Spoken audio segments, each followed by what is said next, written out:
introduce today's speaker, Rebecca Shaw, who comes to us from the World Wildlife Fund.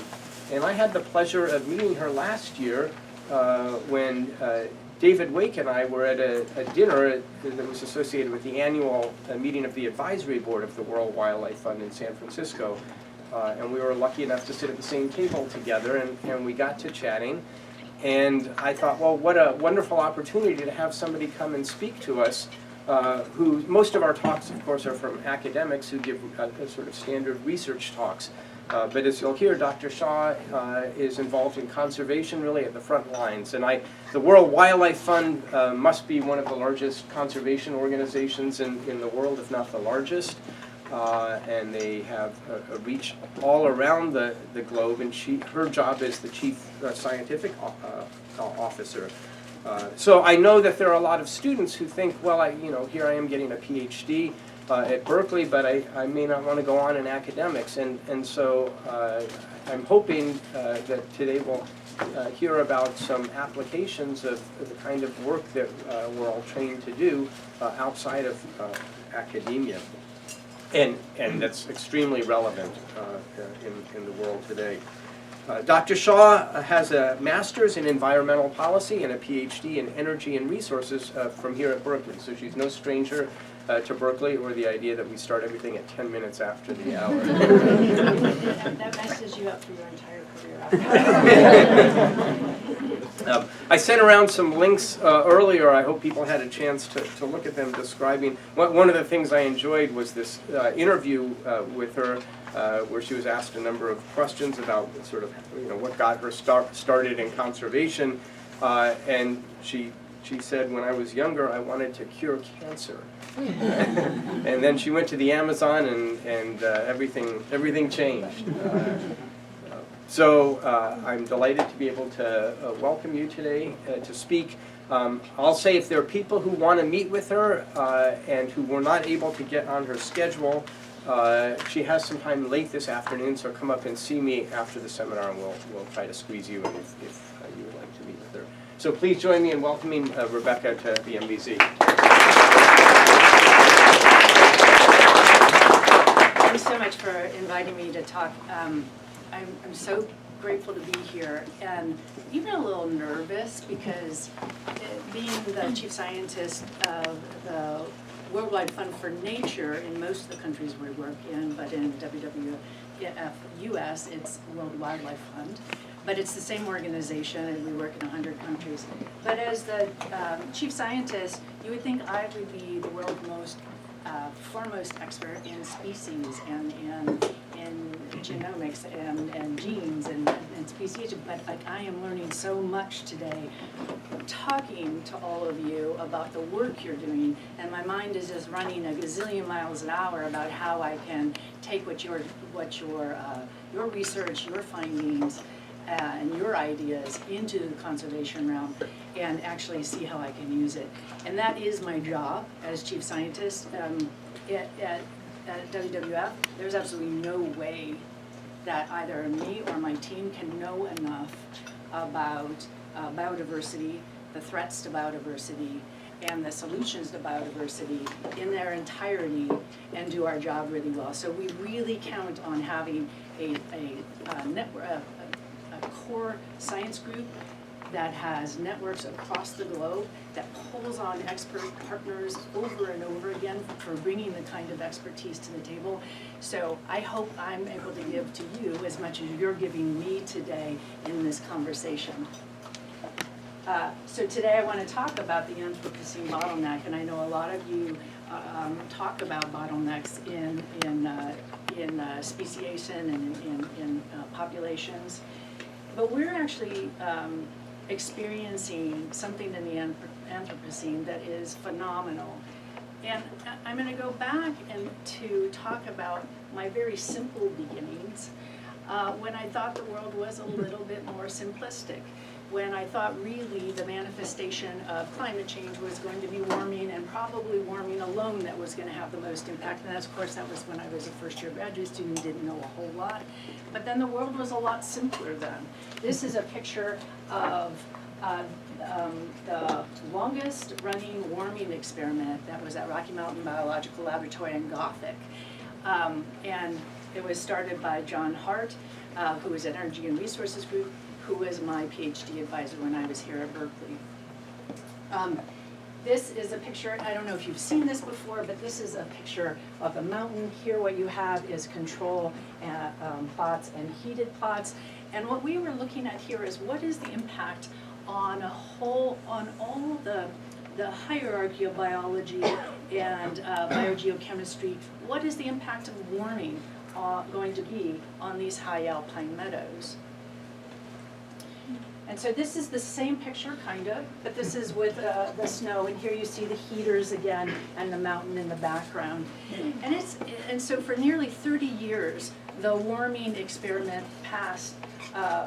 heated these mountain meadow up by 4 degrees, and we just kept, not me, because I actually finished my PhD in a timely manner and got out of here, but John and his colleagues continued to ask the questions about the long-term impacts of warming in these high alpine meadows. And the obvious things happen: snow melt earlier by weeks earlier, as you can imagine. The soils are about 25% drier overall, and the changing conditions were really tough on certain kinds of flora, but really great for others, like the sagebrush, like this dry mountain sagebrush.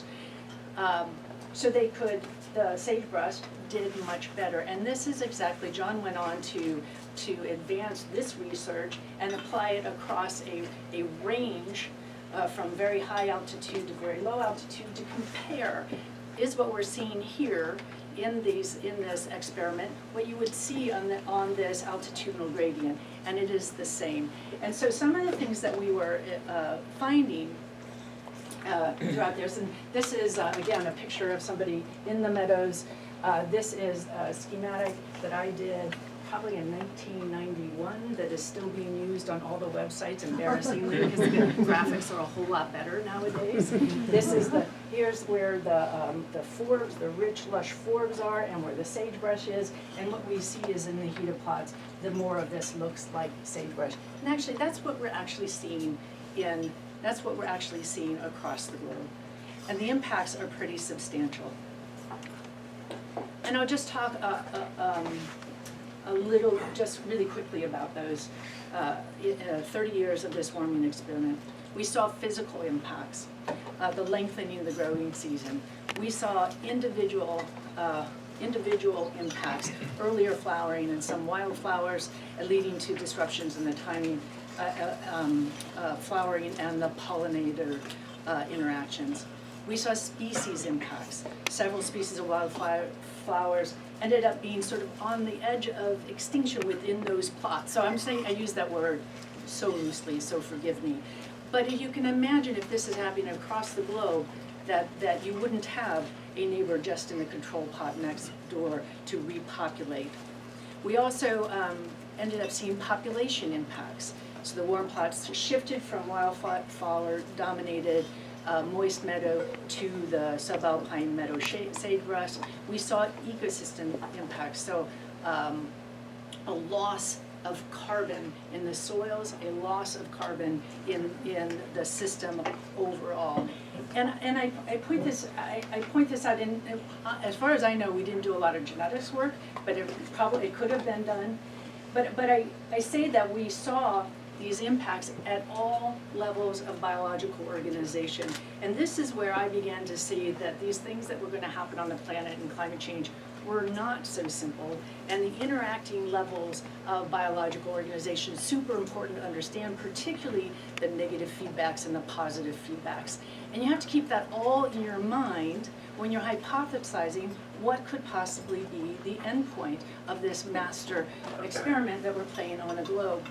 So, as if that wasn't complicated enough, then I went to Jasper Ridge at Stanford University. So I didn't want to go too far away from John and his lab, so I just went on the other side of the bay and worked with Chris Field and Hal Mooney on the Jasper Ridge Global Change Experiment. And this was trying to look at the impacts in an annual grassland, the impacts of heating, so warming, of increased precipitation, of nitrogen deposition, and increased CO2, atmospheric CO2 in all its combinations. So we had just a massive number of plots across this big field at Jasper Ridge, running the same kind of experiments and actually looking at multiple generations of grass species and forb species. And what we saw were some of the same things, even more complex. I'm not going to go into all the details of the kinds of changes we saw, but needless to say, with a total of 128 experimental units in all the factorial design, the outcomes were complicated. So you can imagine it's complicated. Well, one of the things we did to figure out how complicated or how simple it should be is just push all that data into some models and see if it replicates what's happening in the real world. And the cool thing about studying climate change right now and its effect on all these levels of organization and biology is that the real world experiment is actually being run. And so you can actually, when I started my PhD, the greenhouse gas concentration was 355 parts per million. It's now 412. So that's how you could either say, well, gosh, you're really old, or oh my gosh, this is really happening very fast, and mostly it's a little bit of both. But what we began to see is some of the interactions we were seeing, you could see being played out at the landscape level. So this shows you a New Mexico pine forest, massive die-off, and pinyon pines, which the reddish, this is the die-off, and this is in the summer when there's no foliage and just dead wood. What we see, and this is largely because of drought, climate change induced drought. This, along with the invasion of the pine bark beetle. So what we're seeing with these incremental and these punctuated global changes is they interact at a system level in ways we never would have thought of when I started at the lab. So we have the lodgepole pine, increasing drought stress on these plants. You then have not a cold snap in the winter anymore that can kill off the beetles. You have a long-term drought. You have the beetle infestation that jumps from the lodgepole pine to the jack pine. And then you have fire, meaning you actually begin to have very significant state shifts. And this diagram I just love from National Geographic, and man, if I could do graphics like National Geographic, I would have a much better career. But this just shows you how this all interacts at a continental scale. Temperature increases, drought, pests, and fire. The brown is the mountain pine beetle occurrence. There's lodgepole pine, jack pine, and other pine species. And what we saw is the pine bark beetle being able to go from species to species. This is 1996. There's the distribution in 2002. There's the distribution in 2008. So this is climate change interacting at these multiple scales of biological organization so fast. And then here's what we had in 2013. And here you see in 2015, and these data have been updated, but I'm sorry I didn't have time to pull it together for here. But you'd really see widespread changes in the species, in the populations, in their distribution, in their range, and the disease. And because of that, well, and because of PG&E, of course, but in California, California didn't really have the pine bark beetle prior to the late 90s, and it's taken over California. You can see a lot of parts of California where the trees are just dead, and so what we're seeing is that 18 of California's largest wildfires burned since 2000, and there's really good statistical analyses that say the reason why these fires are bigger, not just PG&E, but it's because they're bigger, they burn faster, they burn at a greater extent, is because you have these dynamics playing out on a landscape. And so this is the question I have, and this is from a paper by Tony Barnowski that just talks about, is in Nature in 2012, that if you have global forcing low to high and global ecological state in the future and the present, and you just look at the number of people, as you go through time, you begin to have the percentage of the ecosystems that are affected increase and increase, and now we're right around here, and we're likely to see a massive state changes. And so the question I have for you is, if we see these, if climate change doesn't interact at a single level of biological organization in a single way, but in this interacting way and on these scales, what is a conservationist to do? Like, what does somebody like me in my position do to help my organization understand the science they need to know to build strategies to protect the biodiversity of life, and also to make sure that it persists in the future for our children's generations? So I look at this slide so longingly. My world was so simple in so many ways back then. And it's so not simple anymore. But it's kind of exciting the ways in which it isn't simple. And so so that is all backdrop to say, here's the mission of the organization. To stop the degradation of the planet's natural environment. Okay, so that's not such a big deal.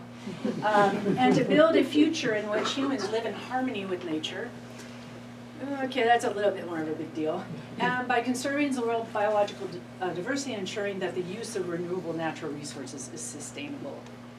So if that's your mission, you're no longer talking about species or even genetics, protected areas. You're talking about a very different kind of scientific inquiry. And particularly because we work in 100 different countries around the globe. Each one of these countries, we have people at the field level, at the country level, and then we have international staff like myself that work to integrate all those different levels. And our own data shows us. So this is the LPI, the Living Planet Index, that we produce with ZSL in London, and this just shows you that we are seeing declines overall in the index, and particularly in freshwater and marine species. We also know, and that's continuing, that's not continuing, so okay, the species are declining, we know that. We also know climate is continuing to change, and I have to tell you, when I started in doing this work,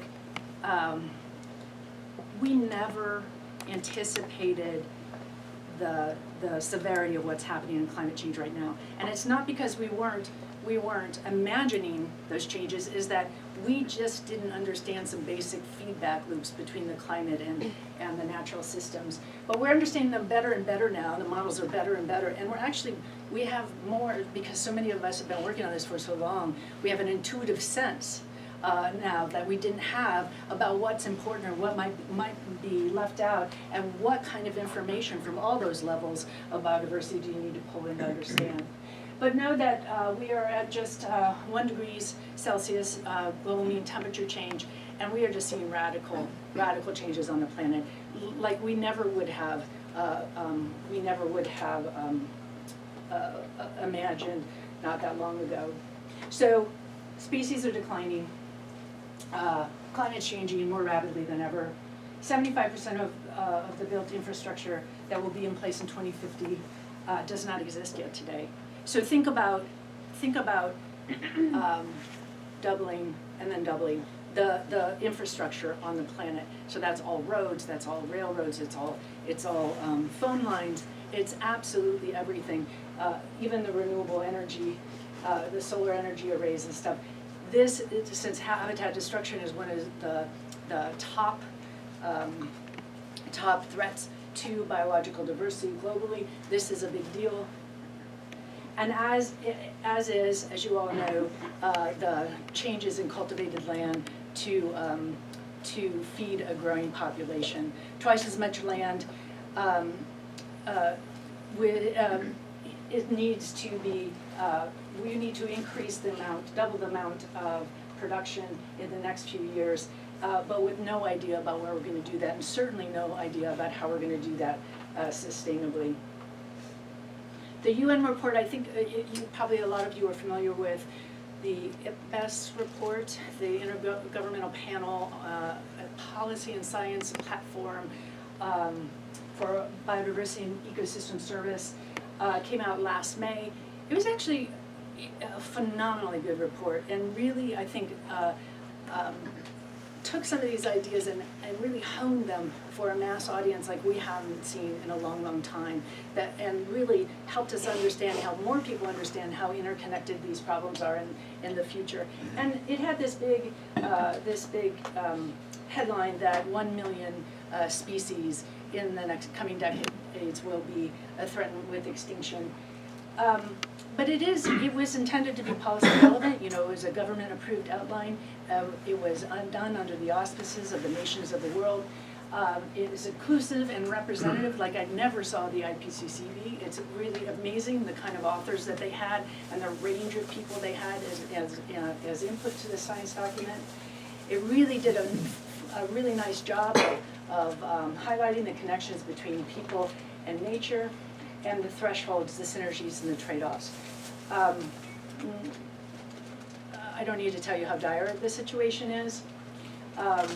In this global assessment, they showed that natural ecosystems have declined by 47%. The species extinction risk, approximately 25% of the species are already threatened with extinction.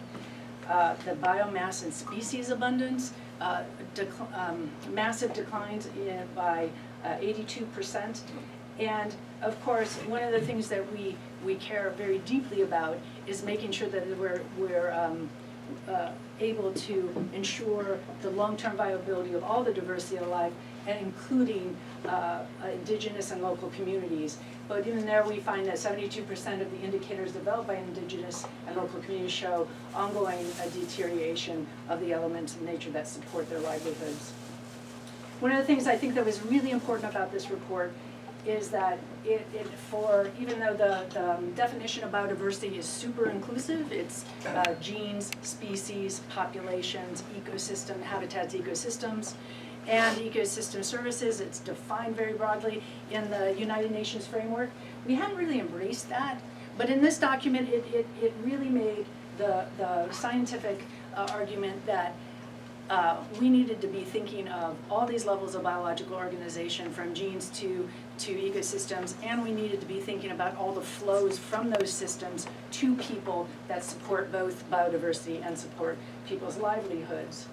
And the report did a really nice job of going through and just saying of all these ecosystem services or nature's contributions to people, the material, the non-material, and often forgotten the regulating nature's contributions to people.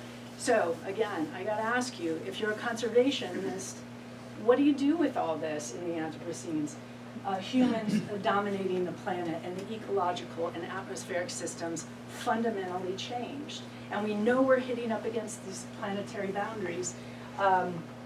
This is where we are really pushing on our land systems, our oceans, the atmosphere, the fresh water, and our use of chemicals. An interesting thing, though, is as we're seeing all these, an increase in carbon dioxide, an increase in nitrous oxide, increase in methane, ocean acidification, nitrogen in the coastal zone, increase in extinctions, and a reduction in population, all the indicators for socioeconomic trends are going up. And so it's really a tough case to make. Like, yeah, all this bad stuff is happening, but look at, people are doing really well. Like we got a population, our real GDP keeps going up, nutrition is going up for people everywhere. There's like, so when you're talking about mobilizing the kind of a mass support for the protection of biodiversity globally, and all the indicators on the human side are pretty good, then what do you do as a conservationist when people are thriving but the planet is in peril? And this is part of one of those state changes we're talking about, is like how do we make sure that our science, our policies are keeping pace with the state of the change in the planet, so that we can actually ensure the survival of humanity. So this is, now I get into the policy, how we think about the science and feeding it into policy. It's really clear, this is biodiversity index, trends going down. This is the Rio Convention, the Convention on Biological Diversity was established. This is where everybody said, this is a crisis, we need to protect biodiversity globally. And at that point, when people talked about biodiversity, they're mostly talking about species. And then we had a number of different conferences of the parties. We had the Aichi targets in 2010 that were adopted that laid out this very comprehensive set of things that we would achieve. We're approaching 2020 when we're going to look at those. Well, we are in 2020. The Convention on Biological Diversity, COP, is in Kunming, China in October, and we've met very few of the goals. So we set out these really big lofty goals, and we don't meet them. And we don't meet them almost every single indicator in decline. And our response is, our response then always is, and this is what the response is right now, the scientific response. Oh, here's just an indicator of how much we're not meeting these targets. Our response is we need more protected areas. Because remember, from 1990, we care about species, and we need more protected areas. So the big, overwhelming response, policy response, has been more protected areas. But we actually know we're not actually doing that well at conserving species, and we actually know that biodiversity is a much broader, a broader concept. So how is protected areas the answer? And then folks will say, well, okay, not just protected areas, but more protected areas and bigger and connected, which actually makes a lot of sense from a species point of view in some context. But if you're talking about conserving the full definition of biodiversity, nature and nature's contribution to people, it's absolutely not enough. And this is the policy, this is what science is giving us at the policy level. Even when, and so this is Africa and the protected areas in Africa and the areas under intense human pressure. We see most of the areas that are high biodiversity, high species, high habitat diversity are under threat. Our idea is still, let's have more protected areas. So we really need to think different. So I live down in Palo Alto, and I just, I love that campaign that Apple did probably a long, long time ago. But the kind of disruption that Apple did to the phone market, that is the kind of disruption we need in conservation now.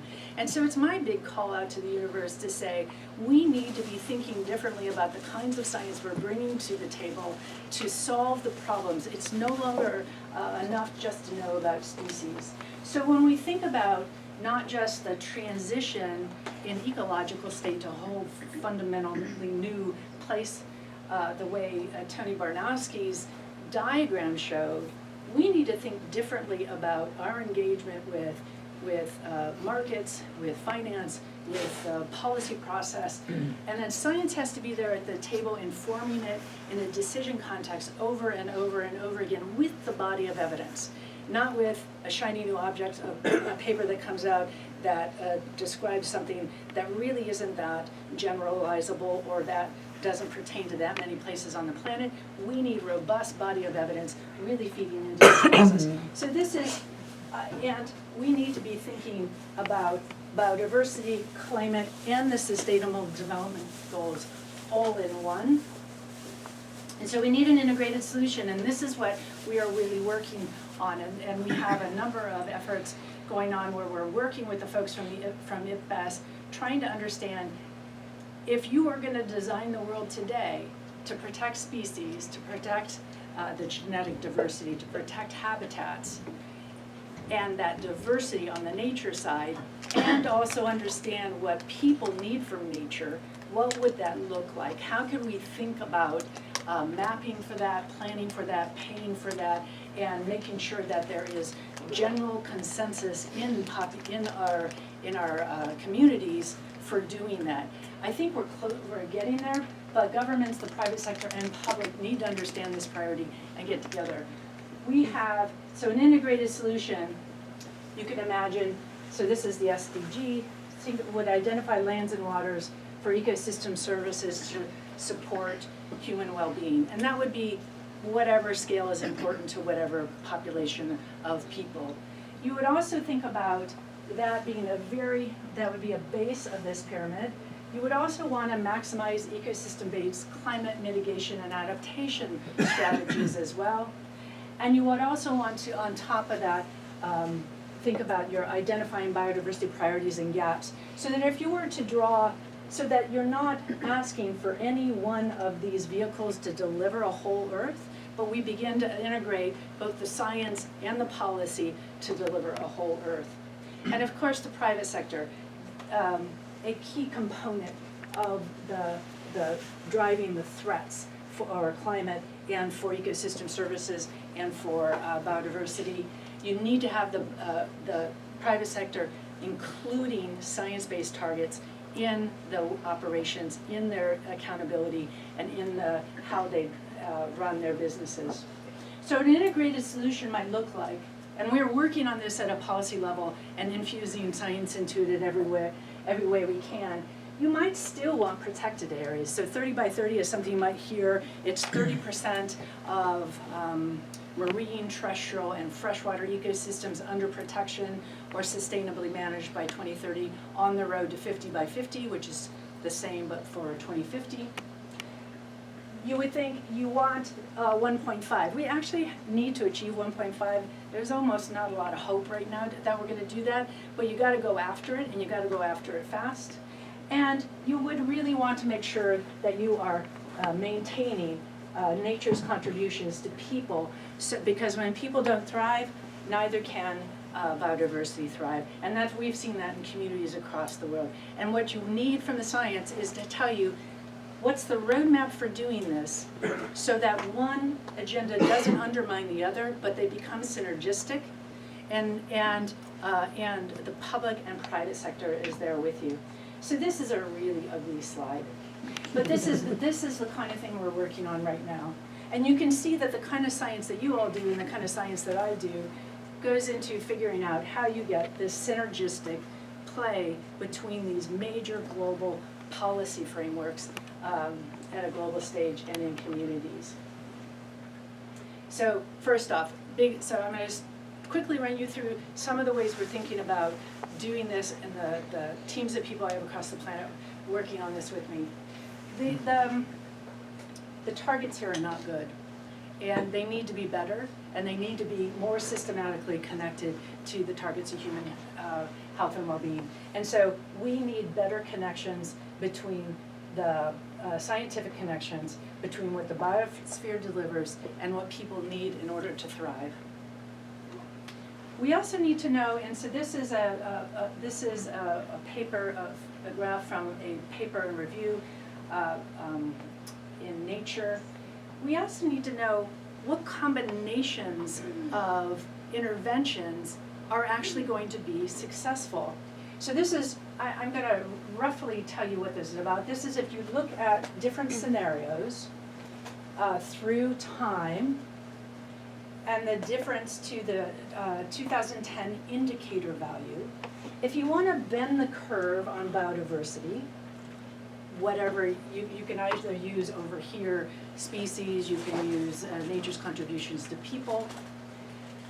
What this modeling framework does is help us understand on a strategy basis, do we work on supply side efforts? Do we work on demand side efforts? To make people not consume so much? Supply side efforts, should we focus on the corporations? Do we need to just do conservation, i.e. more protected areas?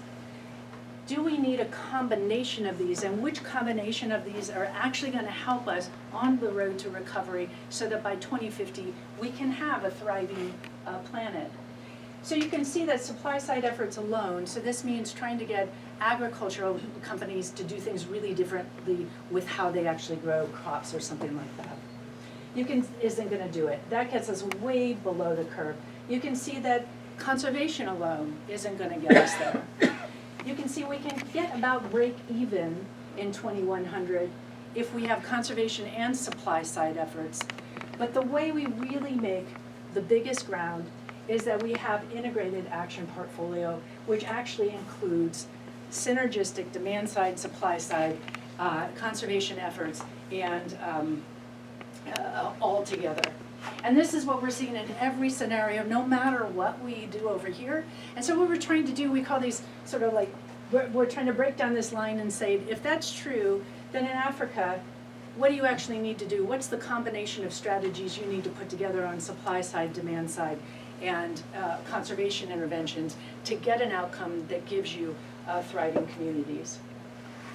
We also need to be super, super smart about, and you probably have heard this, about making sure that we're not doing things to fix the climate that undermine all the rest of biological diversity.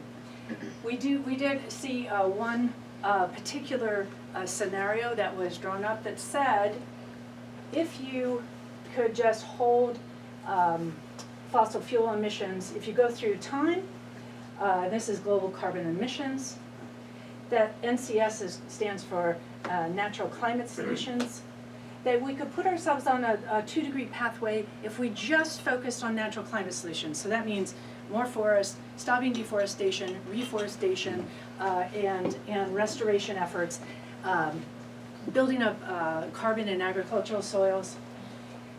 So the statement of this paper was that these natural climate solutions altogether, if we focus on that, we can provide 37% of the cost-effective CO2 mitigation.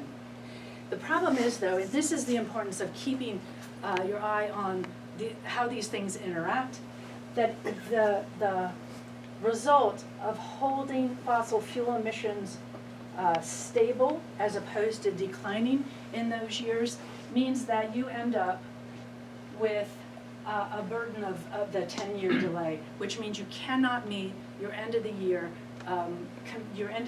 carbon budget to keep us in a 1.5 degree target. So great idea, plant more trees, induce more carbon sequestration in soils, build up biodiversity, but if you do that at the expense of the climate, and we've seen the synergistic impacts of doing that. It's not a good place for your biodiversity in the long run if we don't get a handle on the fossil fuel emissions. So the result of this in this paper that we published in Science was that we need deep decarbonization in our energy systems. We need to implement natural climate solutions fast and furiously together, not one at the expense of the other. And we also need to make sure that those don't undermine what we're trying to achieve in the Convention on Biological Diversity. So just to end then, what is conservation's transition through this Anthropocene bottleneck? And I'm just telling you, we don't know yet. We are scrambling as fast as we can. If you look in the past, even 10 years, how rapidly things are changing on the planet, how rapidly technologies have changed the way we understand the Earth. I kind of believe that between 2020 and 2030, we can actually make a really big difference in the understanding of the science and its application to policy and practice to get us through this transition into a 21st century conservation that actually delivers on the SDGs, on the Paris Climate Agreement, and delivers on our species target globally and begins to restore biodiversity globally. But these few years are hypercritical, and it's one of the reasons why I'm so grateful today to be here talking to you and getting your ideas about what the kind of science that we might be bring to bear and what else we might be able to achieve together. So in the end, then, we are trying to halt and reverse catastrophic loss of biodiversity and putting nature on the path to recovery. And we think about this in the context of the targets we need to set at a global level, the solutions that will get us there, and how much of the outcome, how much of a sustainable planet that will give. Again, looking back then at our mission statement, to stop the degradation of the planet's natural environment. I kind of think we could do that. I mean, I'm seeing enough interest, enough just a growing drumbeat for change. I've seen a lot of interest in the private sector. We spend a lot of time trying to develop sustainable metrics for corporation by corporation, but they're also coming together to set targets together. To build a future where humans live in harmony with nature, I think that's still that's a little bit a long way off, but if we have some good leaders, I think we'll be better off in this next decade. and by conserving the biological diversity. And this is where I've had some really wonderful conversations with a number of you today, just thinking about how we think about what it is we're trying to conserve in biodiversity, and how we think about the planet as a whole planet. And that's it. So the challenge to you, bring your science, because we need it desperately. Thanks.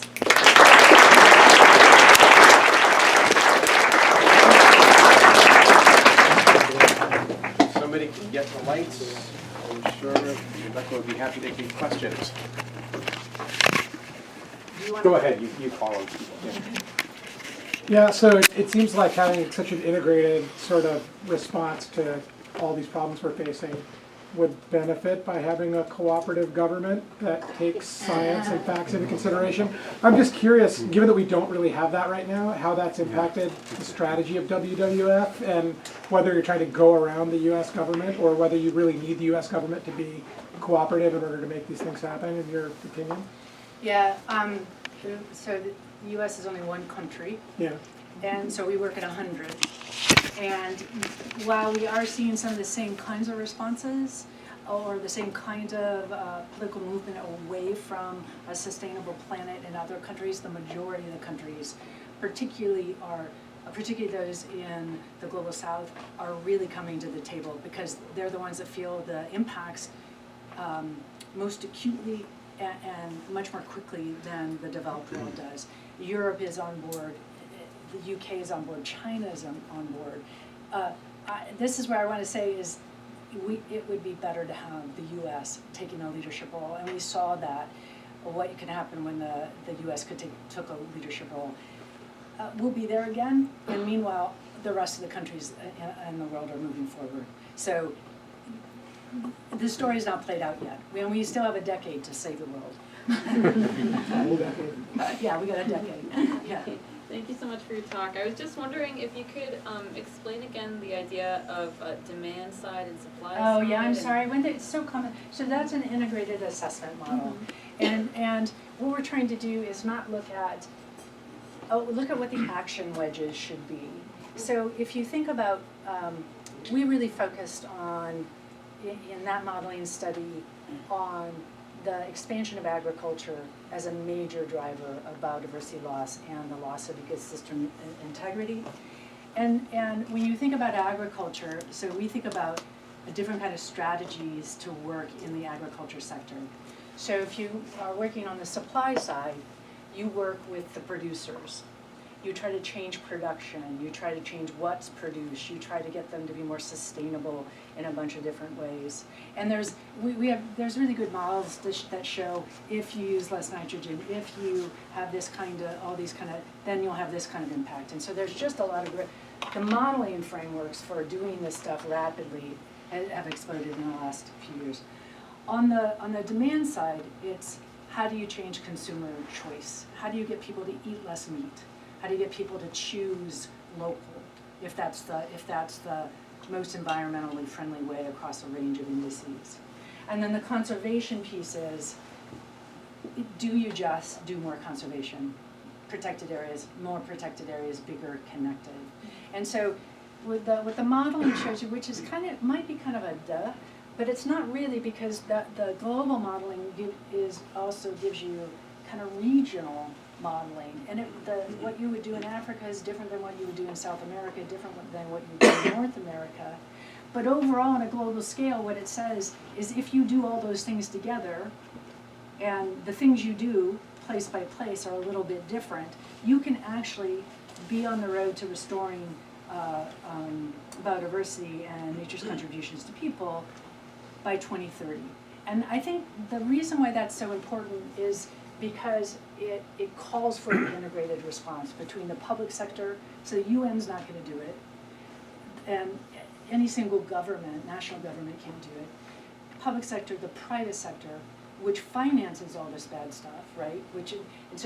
And often is driving consumer choices and pulling in the consumer behavior. So there's no silver bullet, but place by place you could build a set of strategies that really can change the outcomes in locations. And if you can do that in multiple geographies across the world, you really have a chance of putting us onto a more sustainable path. And you're bringing everybody along with you when you do it. And that's what we're seeing in the talk at the global scale and the policy frameworks. But we're even seeing that, like in California. It's amazing what California is doing right now in some of these, in these arenas to figure out how you deliver a sustainable California in the future. That's very encouraging, thank you. I was wondering, so in you're developing your models, but you were talking about all the variability at the beginning. How do you account for like some of the tipping points and feedback loops and stuff like that to make sure it's robust to not just our projections, but what could potentially happen? So this is the interesting thing, and I blame John Hart for all of it. Because when you, when you get trained as a scientist, you're like, you only say something that's actually happening if you're 95% confident. But in the real world, you got to be. What we really look at is not only what the statistics are saying, what the body of evidence is saying, and then getting experts around the table to say, here's the decision we're trying to make. Does this body of evidence speak to it or not? And if we're going to use it in this decision context, how do we direct the use of this body of evidence to help that? And if the uncertainty is so big that you think the body of evidence speaks to it, part of what we convey is, here's what the science says you should do, but you got to know the risks of unintended consequences are really big. And so we don't even try to quantify those. We really rely on expert opinion to tell us, are the risks of being wrong really big, or is it so uncertain that you could probably do anything and let's just monitor it really well? And so it's a framework of understanding the body of evidence, understanding the risks associated with the uncertainty, and still providing a way forward in a decision context, and knowing that you have to monitor and adaptively manage over time. Yeah. But I didn't learn any of that from John. I'm kidding. I was wondering if you could just say a little bit about what your role is as the chief scientific officer. So do you take these ideas about what is going to make the biggest difference and communicate those to policymakers, or how do you interface with governments, and what is your role? Yeah, so we don't do it alone, right? So I sit, we have a chief policy officer, we have a chief markets officer, finance, we have all these, and so we are constantly sharing information about what's going on in the world. I sit on the policy team. Any of the policy team comes up with, they shoot it my way to my team's way, we review it, we say the body of evidence doesn't actually support this, here's how you might change the language. But on a daily basis, we're really working on so many levels that we're a network science team across the globe. And the things that my team really needs to have input on is helping the organization understand how you use the science in the decision-making context, and what new science is coming out, and how we should be thinking about these science in a more interdisciplinary way. The funny thing is, if you get your PhD, and then you're a scientist, okay, so you're a scientist for life because you got a PhD, but if you don't stay practicing scientist, you're actually knowledge. This stuff changes so fast. You'll be stuck where you will see the world as you did when you were in your PhD, because you get so deep into it in your PhD. And if you're not able to keep up on all the bodies of literature as they come out, it's really hard to stay on top of it. And so the organization looks to us, those of us that stay on top of the literature, to tell them what the best available science says. And so we really try and help the folks that are working in the field, the folks that are working on policy, the folks that are interacting with the private sector, how to understand that body of evidence. So it's a lot of what we do, as well as running sort of studies or doing studies to better understand how to improve our practices that are the kind of scientific studies that are particular to the things we need to know. Oh, yeah. One more question. Would you say then that the root of your job is science communication?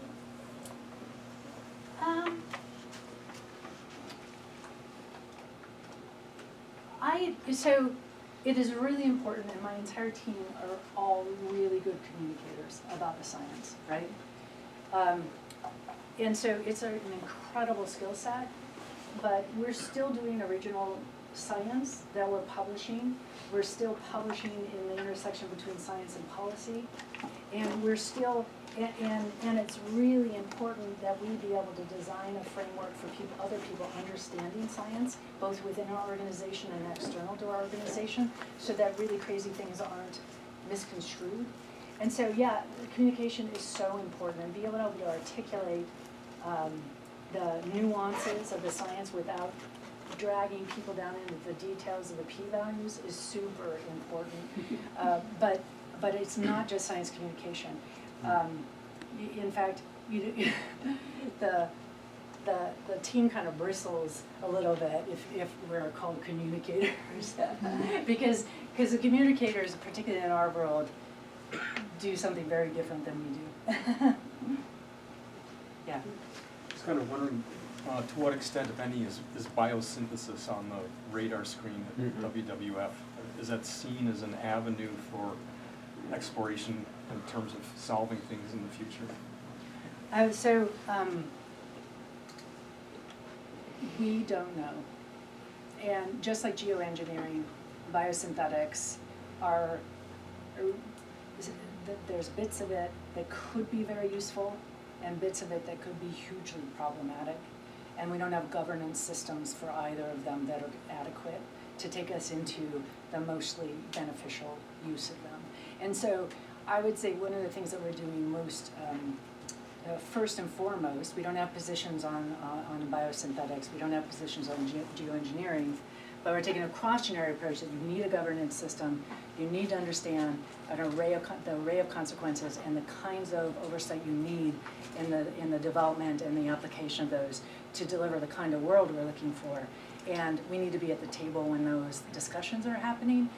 But I'm speaking from the science team, who we have as our job mining the science that's coming out and looking for its application to conservation. If you talk to somebody in maybe conservation practice, they might have a very different response, and they do have a very different response. Particularly, and that response is very different across the globe. So the Europeans are very, conservation scientists, the practitioners, very opposed to biosynthetics and GMOs and any use of that kind of technology for furthering conservation. If you come into the US, people are much more open to it, and in South America and in Asia. So it's really regionally different, and this is the thing that's so incredibly cool about being in an organization that is working in 100 different countries. We know that values drive a lot of the decisions, and we can calibrate the science and its application in different regions based on the value systems to ensure for a enduring outcome. I don't think global solutions are all that useful anymore unless they take into account the value systems of the culture in which they're being employed. Okay, well, if you would like to meet with Dr. Shaw and weren't able to get on her schedule, come up and see me right now. And otherwise, let's thank her for a wonderful talk.